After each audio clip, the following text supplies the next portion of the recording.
আসসালামু আলাইকুম রহমতুল্লাহি বারাকাতু। গাইস, আপনারা কেমন আছেন? আলহামদুলিল্লাহ, আমি ভালো আছি।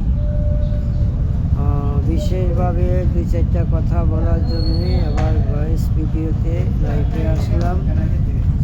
আজকের কথা হলো এই যে আমার সামনে যারা ভিডিওটা দেখছেন দূর দূরান্ত থেকে এবং বাংলাদেশ থেকে, বাংলাদেশের প্রবাস থেকে যারা দেখছেন তাদেরকে লাখো কোটি সালাম।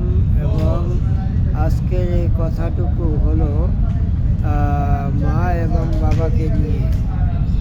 আমি কিছুদিন পূর্বে একটি ঘটনা দেখেছি, তবে আমি তাকে বলতে চাইনি, তবে আমার ভিডিওর মাধ্যমে ওনাকে আমি বলতে চাই যে ওনার মা ওনার কাছ থেকে একটি শাড়ি বা একটা কিছু চেয়েছিলেন। তো ওনার ভাষা এবং কথার ব্যবহারে আমি একটু অসন্তুষ্ট হইলাম।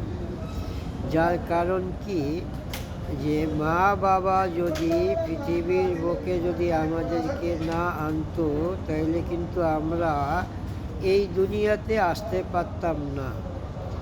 এটা কিন্তু রাইট কথা না অনরাইট, আপনারা কমেন্টে অবশ্যই জানাবেন। তবে বিশেষ দুঃখটা হলো এটাই যে যেই ছেলে এবং মেয়ে তার মা বাবার কথা আদেশ মোতাবেক না চলে, তারা কিন্তু জীবনে আমার মনে হয় না যে কিছু রাইজ করতে পারবো।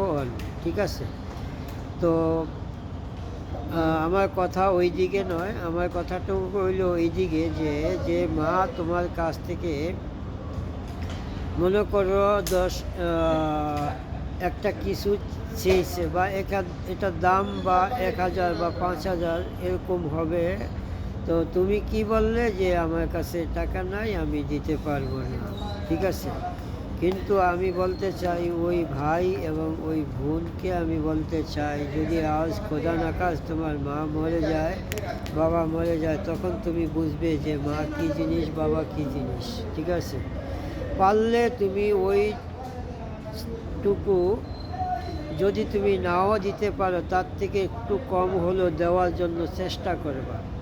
ঠিক আছে, দেখো তোমার স্ত্রী যদি তুমি 10,000 টাকা একটা শাড়ি যদি তোমার কাছে আবদার করে, তুমি বলবা আমার কাছে টাকা নাই, আমার কাছে টাকা নেই, তখন তুমি দেখতে পারবা ওর চেহারাটা কি হয়।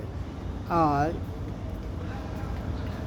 তখনই তোমাকে বলবে যে কি বিয়ে বসলাম, কিন্তু একটা শাড়ি কিনে দিতে পারে না 10,000 টাকা দিয়ে। আর তোমার মাকে তুমি বেশি না 500 টাকা দিয়ে একটা কাপড় কিনে দাও, তোমার মা হাজারও খুশি হবে। আর এই 10,000 টাকার শাড়ি তোমার মা তোমার কাছ থেকে চাইব না, কারণ তোমার মা বলবো যে আমার ছেলে রুজি যতটুকু, রোজগার যতটুকু, এর থেকে আমাকে দিছে, আমি হাজারো লাখ লাখ শুকরিয়া আদায় করি আল্লাহর কাছে।